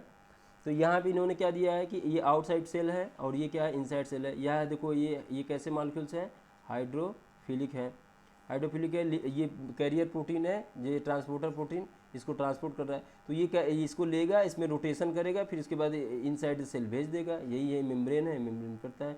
तो डिफ्यूजन इज वेरी स्पेसिफिक, ये बहुत स्पेसिफिक होता है। ऐसा नहीं कि जो मान लो ये एक्स मालिक्यूल था, इसका एक्स ही ट्रांसपोर्टर होगा कैरियर प्रोटीन का, इसके लिए एक स्पेसिफिक होगा। जैसे कि जैसा आदमी होगा उसी हिसाब से उसका दरवाज़ा भी होगा एंट्री करने के लिए घर के लिए, तो उसी तरह का ये क्या होगा, बनाएगा। तो it allow the cell to select substances for uptake, it is very sensitive to inhibitor which react the protein side chain. वही वाली बात है जो अभी पढ़े हम लोग। फिर उसके बाद ये है कि protein from channel in membrane two molecule pass through the, इसके लिए पास करने के लिए कहते हैं सम चैनल आर ऑलवेज ओपन, कुछ ऐसे हमेशा ओपन होते हैं, कुछ कंट्रोल्ड होते हैं। Some are large allowing variety of molecules pass through this and the porins are the protein that form large pore in outer membrane of the plastid mitochondria, some bacteria allowing the molecule size, जो छोटे छोटे molecule size होते हैं। Porin बहुत बड़ा एक, जैसे अगर मान लो ये ट्रांसपोर्टर प्रोटीन है तो ये पोरिन है, तो ये पास होने देता है मालिक्यूल्स को जो इससे छोटे छोटे होते हैं, और ये जो है बहुत लार्ज होता है। फिर इसके बाद एक बात बताते हैं एक्वापोरिन का, मेडअप ऑफ 8 डिफरेंट टाइप्स का प्रोटीन से बना होता है, डिफरेंट टाइप्स से एक्वापोरिन से बना होता है। वाटर चैनल है, 8 डिफरेंट टाइप्स एक्वापोरिन से बना होता है। एक्वापोरिन जो होता है, जैसे मान लो यही एक ट्रांसपोर्टर है, ये है, इसमें ट्रांसपोर्ट करना है। अब ये जो ट्रांसपोर्ट करना है तो इसमें क्या करेगा, जो वाटर मालिक्यूल से ये आएगा, तो ये जो क्या करता है वाटर के साथ साथ, तो इसको वाटर चैनल भी कहते हैं, एक्वापोनिक को क्या कहते हैं, वाटर चैनल। और ये प्रेजेंट किस में होता है, प्लांट में भी प्रेजेंट होता है। एक्वापोनिक किस किस में होता है, प्लांट्स में भी होता है, एनिमल में भी होता है, एनिमल्स में भी होता है, और क्या होता है, बैक्टीरिया में भी होता है, फंजाई में भी होता है, बहुत ही यूनिवर्सल टाइप का है। तो प्लांट में जो होता है, एनिमल में होता है, बैक्टीरिया फंजाई में। एनिमल में जो होता है इसका शॉर्ट फॉर्म में एपीक्यू कहते हैं, एक्वापोरिन, AQP। तो ये कई तरह के होते हैं, जी बहुत जीन से बने होते हैं। एक एनिमल्स में जो होता है, जैसे PCT होता है ना, प्रॉक्सिमल कॉन्वर्टेशन, वहाँ तो वाटर रीएब्जॉर्प्शन का काम करता है। ऐसे ही है जो कि ये वाटर के ट्रांसपोर्ट में मदद करते हैं। और 8 डिफरेंट टाइप्स के होते हैं एक्वापोरिन, जो होते हैं made up of 8 different types of aquaporin. इसके अलावा क्या होता है, ये वाटर के साथ साथ कुछ अनचार्ज मालिक्यूल्स को भी डिजॉल्व करके लेके जाता है, जैसे अमोनिया, ग्लिसरॉल हो गया। और उसके बाद क्या हो गया तुम्हारा, अमोनिया हो गया, CO2 हो गया, ETC। इन सब को क्या करता है भी, ये क्या करता है, चार्ज करता है। यूरिया को भी लेके जा सकता है। तो ये अनचार्ज मालिक्यूल को वाटर के अलावा और किसको किसको ट्रांसपोर्ट कर सकता है, अनचार्ज मालिक्यूल को भी ये ट्रांसपोर्ट करता है। तो ये था एक्वापोरिन। और ये अब बात आती है कि इसी फैसिलिटेटेड डिफ्यूजन में हम क्या पढ़ेंगे, कुछ ऐसे प्रोटीन ट्रांसपोर्टर के बारे में पढ़ेंगे जिनको क्या करते हैं, एक यूनिपोर्ट, सिमपोर्ट, एंटीपोर्ट कहते हैं। अब देखो जैसे अब जैसे पैसी है, ये जो यहाँ पे NCERT ने दिया है, पैसी, सिमपोर्ट दिया, एंटीपोर्ट दिया है। तो जो सिमपोर्ट, एंटीपोर्ट ये सब जो होते हैं वो क्या हो सकते हैं, पैसिव भी हो सकता है, और दूसरा क्या हो सकता है, एक्टिव भी हो सकता है। क्या हो सकता है, पैसिव भी हो सकता है, वो क्या हो सकता है, एक्टिव। तो यहाँ पे तुम्हारा दिया गया क्या, केवल केवल क्या दिया गया है, पैसिव ट्रांसपोर्ट दिया गया है। तो पैसिव, सिमपोर्ट, एंटीपोर्ट दिया गया है यहाँ पे। तो इसमें मतलब एनर्जी के रिक्वायरमेंट नहीं होगी। इनके कहने का ये मतलब है कि कुछ कैरियर मालिक्यूल जो होते हैं, अगर केवल अकेले ही वो ट्रांसपोर्ट करते हैं, वो किसी और पे डिपेंडेंट नहीं होते हैं, तो उसको उस कैरियर प्रोटीन कहते हैं। और वो क्या करता है, ये यूनिपोर्ट कहते हैं, केवल एक ही मालिक्यूल का मूवमेंट होता है। अगर ये आउटसाइड सेल है और ये इनसाइड चला है, इधर चला है, इनसाइड चला है, तो उसको क्या कहेंगे, यूनिपोर्ट कहेंगे। दूसरा एंटीपोर्ट में ये कहा है कि जो भी कभी मालिक्यूल्स का मूवमेंट होगा वो 2 मालिक्यूल का मूवमेंट होगा। इसमें भी कितने मालिक्यूल का मूवमेंट होगा, 2 मालिक्यूल का मूवमेंट होगा। मतलब ये ऐसा दरवाज़ा है जिसमें केवल एक ही लोग एक बार में जा सकते हैं, वो भी अंदर या अंदर से बाहर। और दूसरा वाला ये कह रहे हैं कि इसमें 2 लोग जा सकते हैं, वो तभी जाएंगे जब एक अंदर जाएगा और एक बाहर जाएगा, तभी ये इसमें क्या हो सकता है, पॉसिबिलिटी है एक। इसमें ये कहें कि जब एक मालिक्यूल कोई जाएगा तभी वो दूसरा वाला जाएगा, जब क्या होगा, पहला वाला जाएगा। तो बड़ा ही वो है, यूनिपोर्ट किसी पे डिपेंडेंट नहीं है, ये अकेले जा सकता है, अकेले आ सकता है। एंटीपोर्ट जब तक, जैसे AB देखो यहाँ मार्क किया गया है, जब तक A अंदर नहीं जाएगा तब तक B बाहर नहीं आएगा। वैसे ही सिमपोर्ट में जब तक A अंदर नहीं जाएगा तब तक B भी नहीं जाएगा, जब तक B नहीं जाएगा तब तक A नहीं जाएगा। तो इस तरह से होता है। तो मोस्ट ऑफ द ट्रांसपोर्टर जो होते हैं वो फैसिलिटेड वाला है, ये होते हैं यूनिपोर्ट वाला होता है। एंटीपोर्ट वाला जो होता है, इसका जो होता है एंटीपोर्ट में सोडियम पोटेशियम वाला होगा, ये एक्चुअली एक्टिव ट्रांसपोर्ट का एग्जांपल है, सोडियम पोटेशियम। और सिमपोर्टर में हो गया सोडियम और ग्लूकोज का ट्रांसपोर्ट, ग्लूकोज का ट्रांसपोर्ट जो इंटेस्टाइन में होता है ना एब्जॉर्प्शन के लिए, ये। तो ये कुछ एग्जांपल्स हैं जिनका हम क्या करते हैं। इसके अलावा एक और एग्जांपल सोडियम प्लस प्रोटॉन एंटीपोर्टर। तो ये सब जो है यूनिपोर्ट में मोस्ट ऑफ द, मतलब अब समझ लो कि कुछ ही को छोड़ दिया जाए तो सारे जो ट्रांसपोर्टर है लगभग क्या है, यूनिपोर्टर है इस तरह के। तो ये जो हमने यहाँ बताया है, वो जो NCERT ने बताया वो क्या है, ये पैसिव वाला बताया। तो जो ट्रांसपोर्टर जो हो सकता है वो एक्टिव भी हो सकता है, सिमपोर्ट, यूनिपोर्ट, एंटीपोर्ट, और पैसिव भी हो सकता है। अब ये हो सकता है, अगर एक्टिव होगा तो वो प्राइमरी एक्टिव ट्रांसपोर्ट हो सकता है जिसमें ATP इस्तेमाल होती है, या सेकेंडरी एक्टिव ट्रांसपोर्ट होता है जिसमें ग्रेडियंट कंसनट्रेशन की एनर्जी इन्वॉल्व होती है। तो ये बात की बात है, लेकिन हम लोग को बस इतना याद रखना है कि जब भी मालिक्यूल होगा, अब देखो इसमें ध्यान से, इसमें डायरेक्शन कितने होंगे, मालिक्यूल की मूवमेंट का डायरेक्शन कितना है, तो सिंगल, वन डायरेक्शन। इसमें कितने डायरेक्शन है मूवमेंट का, 1। इसमें कितने डायरेक्शन है, कितने मालिक्यूल्स का मूवमेंट हो रहा है डायरेक्शन में, तो इस गलत हो गया यहाँ पे, ये इसमें हम क्या बताएंगे, इसमें कितने डायरेक्शन, एक तो इधर का डायरेक्शन है और दूसरा किधर का डायरेक्शन, इधर का डायरेक्शन है। मतलब कि एक अंदर जाएगा एक बाहर जाएगा, तो इसमें कितने डायरेक्शन है, 2। इसमें कितने डायरेक्शन है, 1 ही है। इसमें कितने मालिक्यूल्स हो रहे हैं, 2। इसमें कितने मालिक्यूल्स हैं, 2। तो इसको हम क्या कहते हैं, जिसकी डिपेंडेंसी 2 मालिक्यूल पे है दूसरे मालिक्यूल पे, इसको हम दोनों को कहते हैं को ट्रांसपोर्टर। क्या कहते हैं, को ट्रांसपोर्टर। पहले वाले को को ट्रांसपोर्टर नहीं कह सकते हैं, पता है ना क्यों? क्योंकि वो केवल इंडिविजुअली अकेले ही जा रहा है। क्लियर है? अब आते हैं हम लोग पढ़ते हैं नेक्स्ट वाला जो है वो है तुम्हारा एक्टिव ट्रांसपोर्ट। एक्टिव ट्रांसपोर्ट क्या होता है? तो एक्टिव ट्रांसपोर्ट जानते हो कि जब ये एक तरह का अप हिल वाला होता है, हमने अभी बताया एक हिल है मान लो, और इसमें क्या करना है कि हमको यहाँ से मालिक्यूल्स को ऊपर भेजना है, तो इसको क्या करेंगे? Up hill. और ये जो होगा, जैसे यहाँ बहुत ज़्यादा कंसंट्रेशन है तो ये नीचे की तरफ आएगा, लेकिन ये ढकेल के भेज देना ऊपर की तरफ, तो इसको क्या करेंगे? Active transport. और इसमें एक चीज़ देख रहे हैं कि हम अगेंस्ट कंसंट्रेशन ग्रेडियंट ले जा रहे हैं, अगेंस्ट द कंसंट्रेशन ग्रेडियंट ले जा रहे हैं। किधर ले जा रहे हैं? अगेंस्ट द कंसंट्रेशन ग्रेडियंट, मतलब ग्रेडियंट के उल्टा ले जा रहे हैं, तो इसको क्या कहते हैं? Up hill. इसमें एक्टिव ट्रांसपोर्ट होता है, इसमें एटीपी की इन्वॉल्वमेंट होती है। तो एक्टिव ट्रांसपोर्ट तो दो तरह के होते हैं, primary active transport, secondary active transport. अगर जहाँ एटीपी की बात होगी, इन्वॉल्व हो रहा है, तो उसको प्राइमरी एक्टिव ट्रांसपोर्ट है। जहाँ कंसंट्रेशन ग्रेडियंट का इस्तेमाल करके वो एनर्जी यूज कर रहा है, उसको सेकेंडरी एक्टिव ट्रांसपोर्ट करते हैं। तो ये हो गया तुम्हारा, ये है। तो जैसे सोडियम पोटेशियम वाला था, वो भी क्या है? वो एक तरह का क्या है? एक्टिव ट्रांसपोर्टर है, वो एक्टिव ट्रांसपोर्टर। इसमें देख लेते हैं, पढ़ लेते हैं क्या है ये करते हैं। एक्टिव ट्रांसपोर्ट है, अच्छा, इसमें जो प्रोटीन मालिक्यूल्स होते हैं उसको कहते हैं पंप। ये याद रखना कि उस ऐसा ना हो कि फैसिलिटेड डिफ्यूजन में बता दो कि जो कैरियर मालिक्यूल है वो पंप है, तो ये पंप केवल किसके लिए होगा?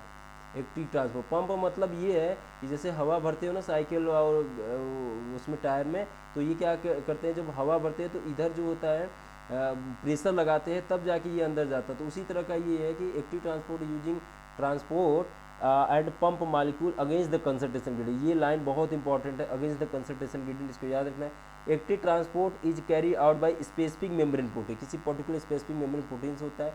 Hence different protein in a membrane play a major role in both active as well as passive. तो पैसिव वाला क्या कर रहा है? डिफरेंट फैसिलिटेड डिफ्यूजन की बात कर रहा है यहाँ पे, है ना? क्योंकि पैसिव ट्रांसपोर्ट में तो अगर डिफ्यूजन हम देखेंगे तो वो भी पैसिव ट्रांसपोर्ट है, लेकिन उसमें तो कोई लिविंग सिस्टम की कोई बात ही नहीं है।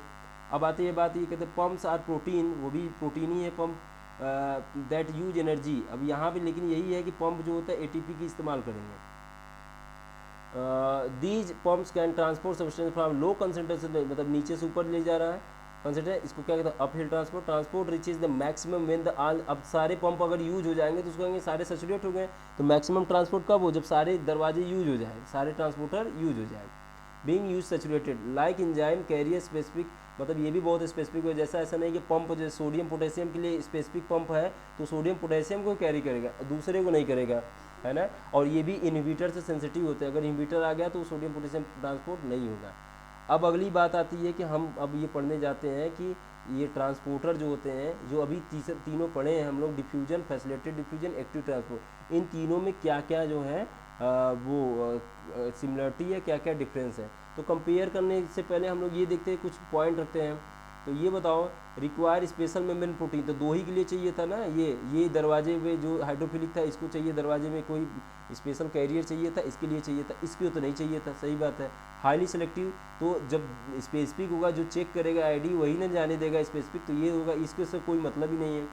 ट्रांसपोर्ट सैचुरेट, मतलब प्रोटीन जो होगा वही ना, जब चला जाएगा तो सैचुरेट हो जाएगा, तो प्रोटीन तो यहीं भी लगे रहेंगे तो यही सैचुरेट होगा, इसमें तो कोई मतलब ही नहीं। में अप हिल, ऊंचाई तक जाना, तो अप हिल के लिए देखो क्या है, ये तो डाउन हिल होता है क्योंकि पैसिव प्रोसेस था, और ये क्या है? हाँ, ये अप हिल है। रिक्वायर एटीपी, नो नो, यहाँ पे भी नहीं क्योंकि पैसिव है, ये दोनों पैसिव है, ये यस यस।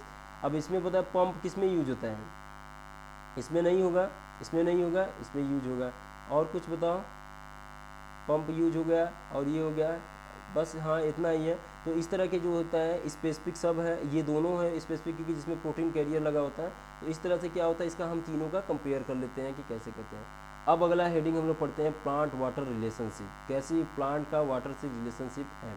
तो प्लांट का वाटर रिलेशनशिप पढ़ने से पहले ये हम जान जाएंगे कि वाटर का क्या रोल है प्लांट में। तो हम जानते हैं कि जो सेल है, पहले एक थोड़ा सा स्ट्रक्चर देख लेते हैं प्लांट का सेल का। ये सेल है, मान लो ये सेल वाल है, ऊपर वाला सेल वाल है, ये प्लांट का सेल वाल है, और ये सेल मेम्ब्रेन है। इसके अंदर जो है एक बहुत बड़ा सा लार्ज सेंट्रल वैक्यूल है, क्या लार्ज सेंट्रल वैक्यूल, और साइड में थोड़ा सा यहीं कहीं पे न्यूक्लियस है तुम्हारा। तो प्लांट सेल की बात हो रही है।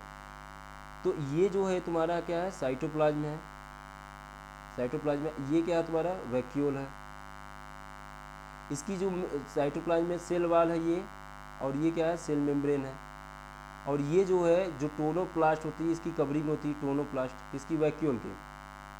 तो जो most of the water content होता है वो इसी टोनोप्लास्ट में ही के अंदर ही जो वैक्यूल है उसी में डूबा होता है, और एक फ्लूइड जो भरा है वो साइटोप्लाज्म में यही होते हैं।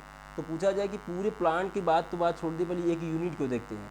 तो इसमें जो पूरे सेल है उसमें 90%, 70 to 90% या कह सकते हो 75 to 90% या मोर देन वो क्या होता है वाटर कंटेंट ही होता है। मतलब कि अगर हम इसको सुखा दें तो केवल 10%, अगर मान लो ये आ जाए 100 ग्राम का, मान लो पॉसिबल नहीं है एक सेल 100 ग्राम का है, तो मान लो इनके 100 ग्राम का है कोई, उसमें से अगर वाटर को हम इसको ड्राई कर दें तो केवल हमको कितना मिलेगा, वो केवल मिले इसका 10%, मतलब 10 ग्राम मिलेगा, जो इसका ये सब लिक्विड प्रोटीन ये सब है। इसका मतलब ये वाटर इज मेजर कंस्टिट्यूएंट है। अब बिना वाटर के क्या आता है, ये पॉसिबल नहीं है। तो अब देखो कैसे, water is essential for all physiological activity that plants and plants very important role in all living organism. It provide medium फिर विच मोस्ट सब्सटेंस डिजॉल्व, इसलिए इसको क्या कहते हैं हम यूनिवर्सल सॉल्वेंट कहते हैं वाटर को। The protoplasm of cell is nothing with but water, वही कह रहा है कि प्रोटोप्लाज्म जो है, प्रोटोप्लाज्म किसको कहेंगे, अगर सेल वाल को हटा दे इसमें से तो उसको हम जो भी स्ट्रक्चर बचेगा उसको क्या कहेंगे प्रोटोप्लाज्म। प्रोटोप्लाज्म किसे कहेंगे, तो कहोगे कि plant cell without cell wall. Protoplasm किसे कहेंगे, जो प्लांट सेल विथआउट सेल वाल, उसको क्या कहेंगे प्रोटोप्लास्ट। तो ये हो गया water. Different molecules are dissolve several particle suspended, बहुत होते हैं। ये watermelon has over 92% of water, watermelon के पास 92% का वाटर होता है। अब समझ लो केवल 8% उसका ड्राई वेट होता है। मोस्ट हर्बेसियस प्लांट है ओनली 10 to 15% ड्राई वेट, इसका मतलब सारा जो फ्रेश वेट, इसका मतलब जो सारा जो है वो क्या हो गया, वाटर ही कंटेंट है as a dry matter. For आपको distribution of water within the plant very widely plant. अब मान लो जैसे वुडी प्लांट है, तो वुडी प्लांट में क्या होता है वाटर कंटेंट थोड़ा लो होगा, हर्बेसियस में ज़्यादा होगा वाटर कंटेंट। तो ये डिपेंड करता है, वेरी करता है। और ये प्लांट जो होता है हमेशा जो वाटर को एब्जॉर्ब करता रहता है, तो वो क्या होता है कि एक लिमिटिंग फैक्टर की तरह काम करता है। पूछा जाए कि कभी वाटर लिमिटिंग फैक्टर है तो बोलोगे यस, और किसके लिए है तो कहोगे एग्रीकल्चर सिस्टम और नेचुरल इन्वायरमेंटल सिस्टम के लिए वाटर जो होता है एक लिमिटिंग फैक्टर की तरह काम करता है।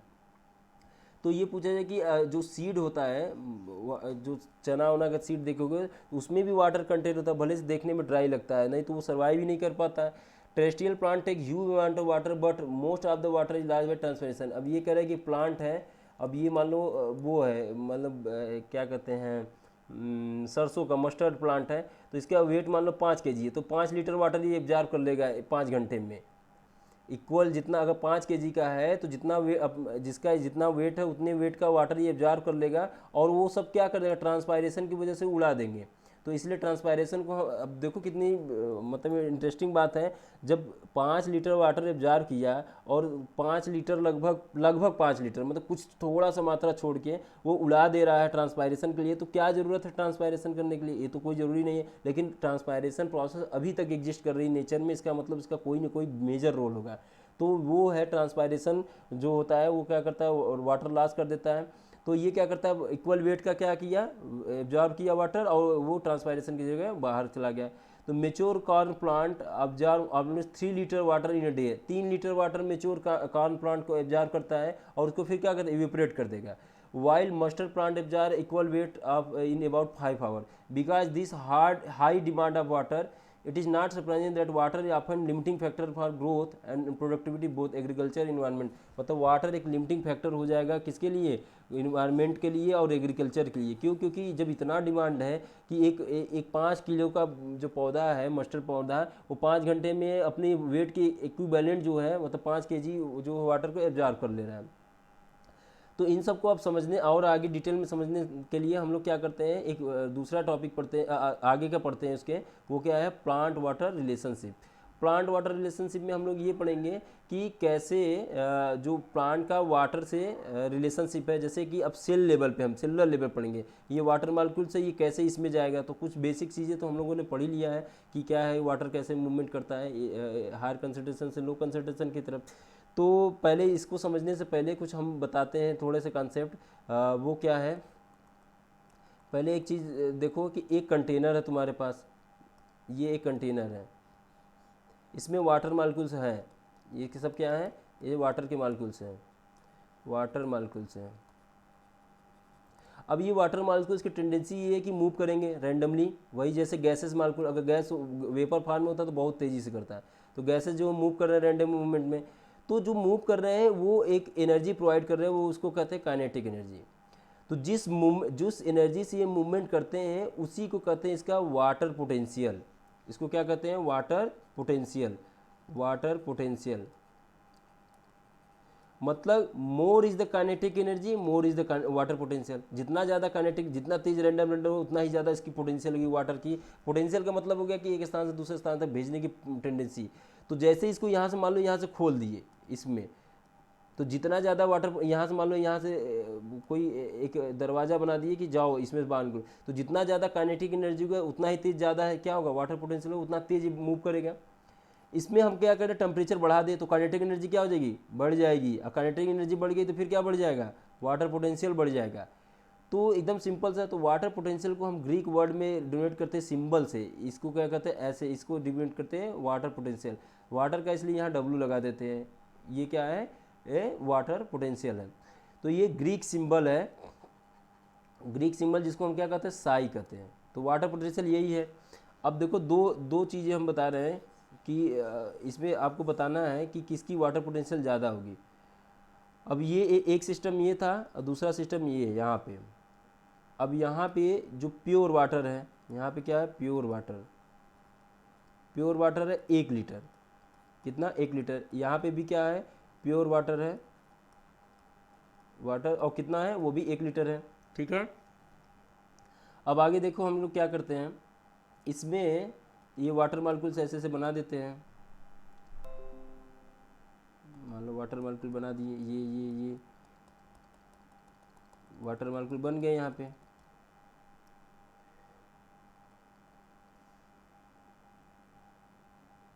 एक सेकेंड, इसको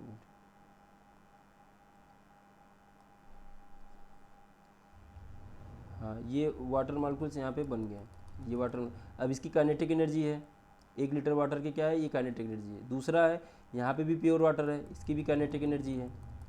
अब अगला काम क्या करते हैं, सिस्टम ए और सिस्टम बी। सिस्टम बी में हम क्या करते हैं, 10 मालिक्यूल गिन के, कितने, 10 मालिक्यूल, 1 2 3 4 5 6 7, ये मालिक्यूल इसमें ऐड कर दिए, तो ये मालिक्यूल यहाँ आ गए। अब पूछा जाए किसकी काइनेटिक एनर्जी ज़्यादा, ए की कि बी की, तो आप बताओगे ए की। क्यों, क्योंकि यहाँ पे देखो ये जैसे ये मूव कर रहा था तो अपने वाटर से ही टकरा रहा था, प्योर वाटर। अब ये प्योर वाटर प्लस इसमें क्या हो गया, सल्यूट को ऐड कर दिए। क्या ऐड किए, प्योर वाटर के साथ साथ क्या ऐड कर दिए, सल्यूट को ऐड कर दिए। अब जब इसमें प्योर वाटर के साथ जब सल्यूट ऐड किए हो तो फिर क्या हो, क्या पा रहे हो, सल्यूट जब ऐड किए हो तो ये जो वाटर मालिक्यूल मूव कर रहा था ये सल्यूट रोक दे रहा था। ये काइनेटिक, इसका मतलब ये काइनेटिक एनर्जी को क्या कर रहा है, घटा रहा है। तो वाटर पोटेंशियल क्या हो रही है, घट रही है। तो जो प्योर वाटर हो सकता है होगा उसको, उसके पास मैक्सिमम वाटर पोटेंशियल होगी। तो ये हम क्या लिख लेंगे, pure water has maximum water potential, has maximum water potential. तो वाई कन्वेंशनली हम लोग नॉर्मल टेम्परेचर प्रेशर पे जो होता है, स्टैंडर्ड टेम्परेचर प्रेशर पे वाटर पोटेंशियल को 0 माना है कि अब इसमें जब भी कोई होगा उसको हम 0 से लेंगे। Water potential standard pure water के लिए स्टैंडर्ड टेम्परेचर प्रेशर पे क्या करेंगे, 0 होगा। अगर टेम्परेचर प्रेशर बढ़ाएंगे तब 0 नहीं होगा। यहाँ पे देखो वाटर पोटेंशियल ये भी है। अब इसमें जैसे ही हमने कुछ ऐड किया सल्यूट, तो ये मूवमेंट काइनेटिक एनर्जी को घटा दिए, तो 0 से क्या हो जाएगा, कम होगा। तो 0 से कम होगा तो सल्यूट, जो जब यहाँ पे सल्यूट ऐड किए तो एक तरह का ये प्योर वाटर था, केवल सॉल्वेंट था यहाँ पे, और यहाँ पे क्या बन गया, ये सोल्यूशन बन गया। तो किसी भी सोल्यूशन का जो वाटर पोटेंशियल होगा वो क्या होगा, वो माइनस में होगा, 0 से नीचे होगा। तो हम लोगों ने क्या पढ़ा कि वाटर पोटेंशियल क्या होता है, तो प्योर वाटर का जो होता है वाटर पोटेंशियल 0 होता है, उसी को हम मैक्सिमम मानते थे। कितनी इंटरेस्टिंग बात है, अगर मैक्सिमम मानना है तो 100 मानो, लेकिन यहाँ पे इन्होंने कहा कि नहीं 0 है। इससे आसानी हो जाएगी कि जिसमें भी सल्यूट होगा उसका माइनस में आ जाएगा आंसर। तो इसी तरह से हम पता कर लेंगे। दूसरा ये कहना है कि वाटर पोटेंशियल 3 फैक्टर पर डिपेंड करता है। Water potential is equal to solute potential और फिर क्या प्रेशर पोटेंशियल। अगर इन दोनों को जोड़ दिया जाए सॉल्यूट पोटेंशियल प्रेशर पोटेंशियल को, तो हम क्या कहेंगे, इसको वाटर पोटेंशियल कहेंगे। तो वाटर अब अगला जो हम लोग पढ़ेंगे वो क्या कहेंगे, प्रेशर पोटेंशियल पढ़ेंगे और सॉल्यूट पोटेंशियल क्या होता है वो पढ़ेंगे। तो वो नेक्स्ट क्लास में पढ़ेंगे। और इसके साथ आज ख़त्म करते हैं, इसको क्लोज करते हैं चैप्टर को। तो कल हम लोग पढ़ेंगे फिर वाटर पोटेंशियल, फिर इसके आगे के बहुत से सीक्वेंसेस हैं, जैसे लॉन्ग ट्रांसपोर्टिंग प्लांट कैसे होते हैं, ये सब सारी बातें पढ़ेंगे। तो अभी तक कोई डाउट हो तो बताओ, आई थिंक सब कुछ क्लियर ही होगा। ठीक है, ठीक है, थैंक यू।